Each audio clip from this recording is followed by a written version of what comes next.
In December 1852, Harding Plantation, South Carolina. Ernest Harding owned 800 acres of prime cotton land and something far more terrifying. 6 bloodhounds trained specifically to hunt human beings. These 100-pound killing machines weren't just tools of control. They were psychological warfare in its purest form. When a slave tried to escape, the dogs would be released with a piece of their clothing. What happened when they caught up with their prey? Well, the screams that echoed through the forest reminded everyone else about the price of freedom. Ernest's son Jasper had been molded in his father's image, cruel, calculating, and completely devoid of human compassion. Together, father and son ruled their plantation through terror, using those bloodhounds as their most effective weapon. But they made one fatal mistake. They trusted the wrong person to care for their monsters. Simon was born on Harding Plantation in 1832. At 14, when most slave boys were sent to the cotton fields, Simon was chosen for a special job, caring for the bloodhounds. The Hardings saw him as the perfect slave. Silent, obedient, grateful for his privileged position. Simon never questioned orders, never showed resistance, always executed his tasks with mechanical efficiency. What they didn't realize was that behind those submissive eyes, Simon was studying them, learning their routines, memorizing their weaknesses, planning their destruction with the patience of a predator, waiting for the perfect moment. For 8 years, Simon fed those dogs. For 8 years, he cleaned their kennels and prepared them for hunts. For 8 years, he watched those beasts tear apart human beings who looked just like him.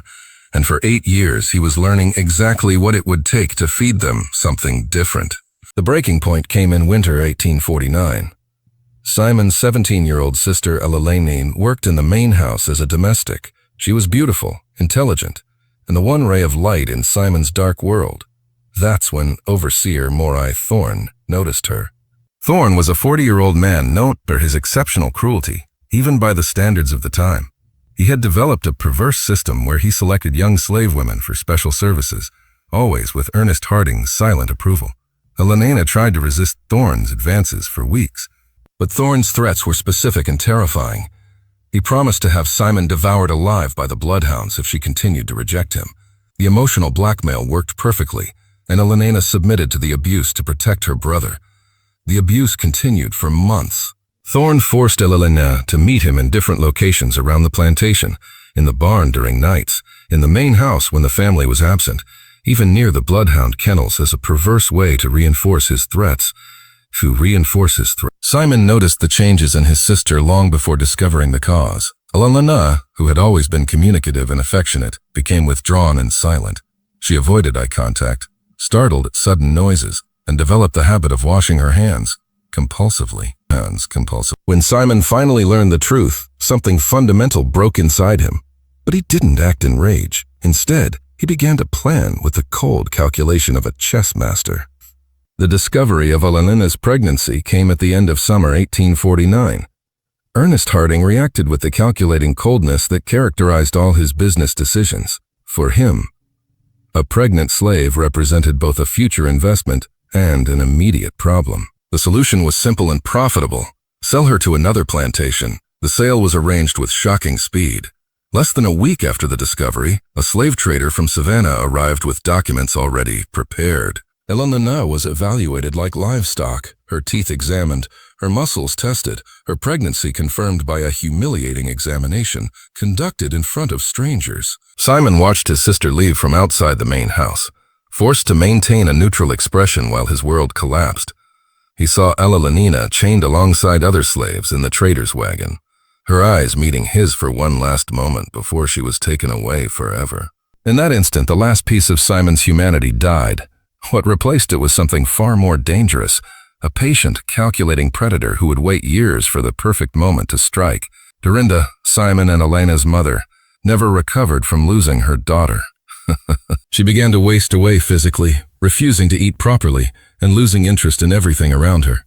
Her death came 6 months later. In early March 1850, she died during the night in silence, as if she had simply decided to stop fighting. After his mother's death, Simon became a completely different person. Externally, he maintained the same facade of silent obedience, but internally he had transformed into something much more dangerous, a man with nothing left to lose and a singular objective: The opportunity to act against Thorn came in summer 1850 when the overseer was found dead under mysterious circumstances. His body was discovered in the forest, apparently the victim of an accident during a solitary hunt. The official investigation concluded that Thorn had tripped and hit his head on a rock. But there were disturbing details that were never adequately explained. Wounds that appeared to have been caused by animal teeth, and the fact that the plantation's bloodhounds were particularly agitated that morning. Simon was never questioned about Thorn's death, but those who knew him well noticed a subtle change in his behavior afterward. He seemed calmer, more focused, as if a weight had been removed from his shoulders. Thorn's death had provided temporary satisfaction, but Simon knew the true architects of his family's destruction were still alive and prospering. Ernest and Jasper Harding had created the system that allowed monsters like Thorn to flourish, and they would pay the ultimate price. For the next 2 years, Simon perfected his art of invisibility and observation. He became a dedicated student of human behavior, analyzing each member of the Harding family with the precision of a scientist studying specimens. Ernest was predictable in his routine and arrogant in his sense of security. Jasper was impulsive and cruel, but also careless. Most importantly, both men trusted Simon completely. They saw him as their loyal dog handler, never suspecting that he was planning to turn their own weapons against them. The harsh winter of 1852 brought the opportunity Simon had been waiting for. Ernest and Jasper announced their annual business trip to Charleston, leaving the plantation in the hands of the overseer. For the first time in years, both men would be traveling together on a route Simon knew intimately. The plan formed in Simon's mind was brutally simple. He would ambush them on the isolated forest road, eliminate them quickly, and then use their own bloodhounds to dispose of the evidence. The winter cold would preserve the meat long enough to feed the dogs over several days, ensuring nothing remained that could be traced back to him.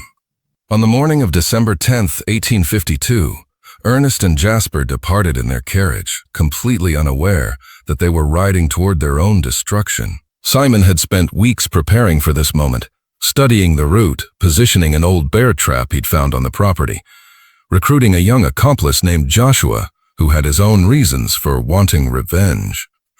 1 hour after their departure, Simon and Joshua made their way through the forest to the ambush point.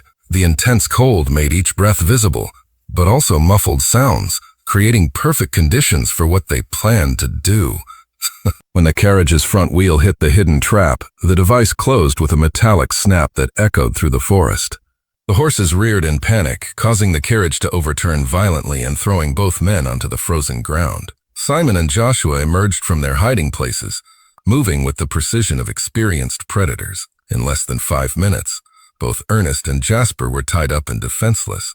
The execution was methodical and prolonged. Simon wanted both men to fully understand what was happening, to know exactly why they were dying. He began by calmly explaining how they had destroyed his family, reminding them of every injustice, every humiliation, every moment of suffering they had caused. When he finally delivered the fatal blows, Simon felt a complex mixture of satisfaction, relief, and emptiness. The revenge was consummated, but he knew the most dangerous part of his plan was still to come. Working quickly in the cutting cold, Simon and Joshua began dismembering the bodies using sharp knives. The work was crude and brutal, just rustic cuts intended to divide the bodies into pieces that could be easily transported back to the plantation. The transport of the remains was done in 2 trips during the afternoon. They temporarily stored everything in salt barrels that Simon had prepared weeks in advance. The intense cold helped preserve the meat, but Simon knew he needed to act quickly. During the following days, Simon resumed his normal activities with a calm that surprised even himself. He fed the bloodhounds their usual meals, but now included small portions of human flesh mixed with normal food. The winter had made the dogs hungrier than usual, and they voraciously consumed the additional meat without demonstrating any behavior that could arouse suspicion. 10 days passed before anyone became concerned about Ernest and Jasper's prolonged absence.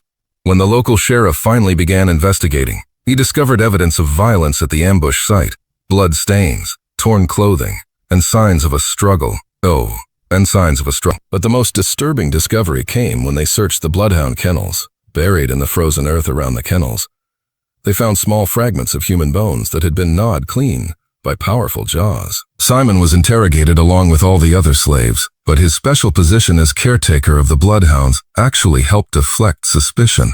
When asked about the bone fragments, he calmly explained that he had been feeding the dogs extra meat during the cold winter, including scraps from slaughtered livestock. The explanation was plausible, but didn't completely dispel the investigators' suspicions. However, without direct evidence and with the entire slave community maintaining protective silence, they couldn't make arrests. On the night of January 12th, after weeks of intensive investigation, Simon and his accomplice Joshua disappeared from the plantation. Their absence was discovered the next morning when Simon didn't appear to feed the Bloodhounds, a responsibility he had never neglected in 8 years. The simultaneous flight of both men confirmed the sheriff's suspicions, but it was too late. They had vanished into the winter night, leaving behind only whispered legends and a mystery that would never be officially solved. In the aftermath, Adelaide Harding, Ernest's daughter who had returned from school with abolitionist ideas, made a shocking decision.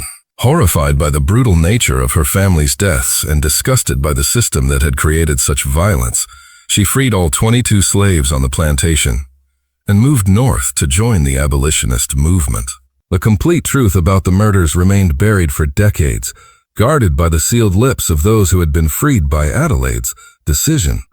It was only in the 1880s, when many of the former slaves were in their final years, that they began sharing their memories with children and grandchildren born free. They spoke about Simon's silent transformation after losing his sister and mother. They described how he had recruited Joshua and planned every aspect of the murders. They revealed how the entire slave community had protected both men through collective silence, recognizing their actions as a form of justice when no other justice was available. For the former slaves, Simon wasn't a criminal. He was a hero who had brought justice when the system failed. He had risked everything to avenge not only his own family, but all the injustices suffered by every enslaved person on that plantation. Well, the final fate of Simon and Joshua remains a mystery to this day. Some accounts suggest they reached free communities in Florida, living the rest of their lives under false identities. Others claim they separated after the escape, disappearing forever into the vast American wilderness. The Harding plantation never recovered from the events of 1852. The lands were eventually sold, the main house demolished, and today only stone foundations mark where one of South Carolina's most prosperous plantations once stood. But the story of Simon and his calculated revenge became legend in African American communities throughout the South, passed from generation to generation as a tale about the price of oppression and what happens when justice finally comes, even if it comes with teeth and claws. In the words of one of the last survivors, recorded in 1895, Simon did what all of us wanted to do, but didn't have the courage. He showed us that even the most powerful can fall when justice finally comes. He used their own weapons against them, and we will never forget what he did for all of us. This story reminds us that official history often silences the voices of those who lived its darkest pages. Sometimes justice doesn't come from courts or laws. Sometimes it comes from the very instruments of oppression turned against their masters. Simon fed his oppressors to their own bloodhounds, and in doing so, he proved that every act of cruelty carries within it the seeds of its own destruction. The monsters thought they had created the perfect slave. Instead, they had forged their own destroyer.